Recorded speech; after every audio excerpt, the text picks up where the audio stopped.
So after we finally got that truck parked, we slowly and quietly got out of it, and Brian was going to take a 20 gauge 222 over and under shotgun rifle with us. So I left my 44 Magnum folded up in a holster and laid under the seat, and we locked the doors, parked the truck, and went down the road just a shade a little ways and crossed over the bank and went down into the very beginning of a right-of-way.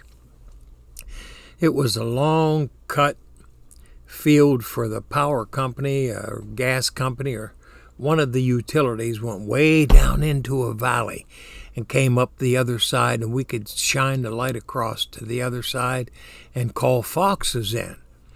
So we went over the bank and backed our bodies up into the bank so that we would disappear, our shadows would, our silhouettes, into the dark bank by itself.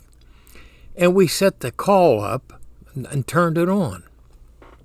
We had the old kind of a call at that time that played 45 records, RPM records. And I got the light.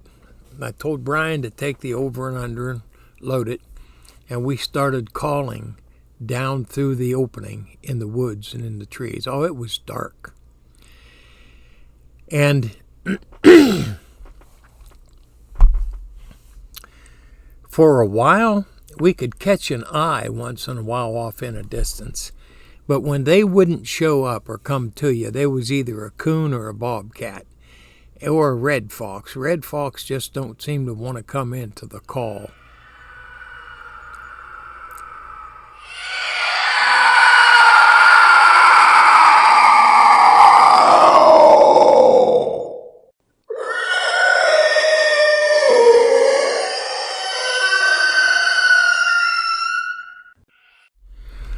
Well, I never heard such a noise as that in my life in the woods.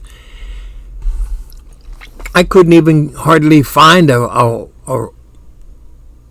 sound file to use for the scream that I heard that night. It sounded like you just knew it was bipedal, something standing up on 2 feet with a barrel chest.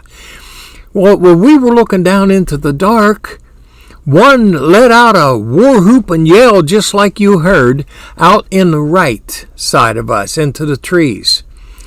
And we stood up right immediately as a reflex action and looked out that way. And when we did, there was another one that was behind us in the other woods on the other side, let out with another yell like that.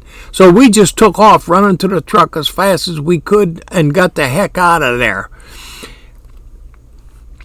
Here, the road goes out the hillside on an angle in such a way, these two things were coming down to that road, apparently, one in one side of the woods and one in the other. And when they got to the road, because it was an angle road, one crossed the road ahead of the other. So when the first one screamed, it was on the same side of the road that we were.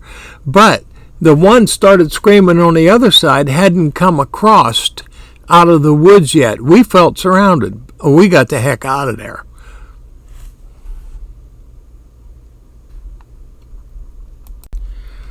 Well, I never heard such a noise as that in my life in the woods. I couldn't even hardly find